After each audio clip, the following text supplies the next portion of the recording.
We are back on Morning Line. Thanks for joining us on this Tuesday, talking about terrorism, talking about replacement theory, some of these things that motivate individuals to commit these mass shootings and the like. With us this morning, Professor of Criminal Justice at MTSU, Lynda Williams. It's good to have her on with us, talking about a number of different cases and taking phone calls. And Lynda, waiting through the break, was Ann. Let's take her phone call next, if that's all right. Ann, good morning. Hi, Ann. Good morning. Hey. If there's an organization that would be privy to incidents that have happened here in the United States, it would be the Secret Service. When it comes to terrorist acts within our country, especially when it comes to mass shootings, they would be the ones who would have information. With Travis Reinking, the case that Nick Barris just alluded to, his father has just been convicted of returning guns to his son. Why has this? My question is, the Secret Service is an organization that could have gone to the Senate, the legislation, and said, we need stronger gun laws. We need stronger mental health laws. This isn't for the physician. This is for our country. These gun laws are to protect our citizens. That is underlying what that organization is supposed to be doing. They protect our currency, they protect our president, but they are also to protect the citizens of the United States. That is something that has never happened. The media has been what has brought to the forefront the incidents that has happened in the United States. We have had these incidents happening.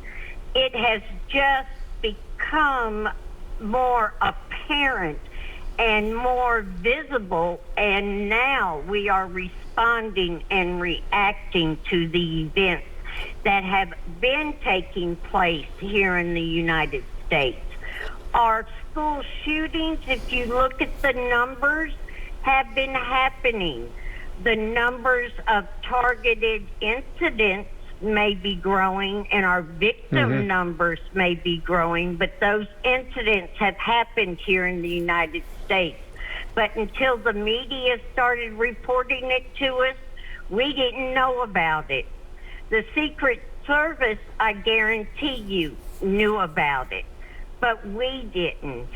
So I'd like your comments on that, because I appreciate you coming on today as a lecturer and a teacher from MTSU, but also as someone who served our country for 30 years. Professor, and thank you, Ann, for your call. Go ahead, Professor. Where would you like to start on that? So thank you, Ann, for your question. And I do recognize that there are some audio challenges. The Secret Service is one of many federal organizations. Each organization has its own jurisdiction. And so, again, the core of terrorist investigation is the FBI. But I say that there's an overlapping, there's a information sharing, there's a community of intelligence where information is shared across the line from municipalities, state and federal, that we all share the same information. There's no more big I's and little U's. We all realize in this world that we have to communicate, we have to share information. So the FBI, like I say, are the custodian of such investigations, and they share that information. So it comes to the Secret Service during our regular investigation for the core violations that we investigate. But it's not one organization that sits down and have to solve it all. When you talk about, the gun violence, that comes down to the individual, the voters, to make that difference to our legislator to vote for stronger gun laws, because we have to go to the core to stop the accessibility. So even as these people are challenged mentally, that they don't have the accessibilities to these rifles, to these guns, and these weapons of destruction. So the culpability lies across many lines, but the information, once an individual comes into our database, that individual remains in that database, and that information is shared. As I stated, after the inception of Homeland Security in 2003, information sharing, that intelligence community is just that. So that information comes all across all lines. If you remember back in our country in our state about 5 years ago, and I think it was when I was just coming back to the state of Tennessee, we had white supremacists that had demonstrated up in Virginia, and they worked their way through Shelbyville and came to Murfreesboro. But if you remember, Murfreesboro was prepared because the information had come to law enforcement, that we were prepared, that there was, they boarded up downtown, they were able to inform people of what the potential was, and exactly what was to occur. And, we came out of that demonstration with not one fatality, not one injury, and I think there might have been minor arrests. But again, it's because that information sharing. When we come to terrorism, it's not just a one organization, it is a world event, it's a country event. And, and as corny as it sounds, it says when you see something, say something.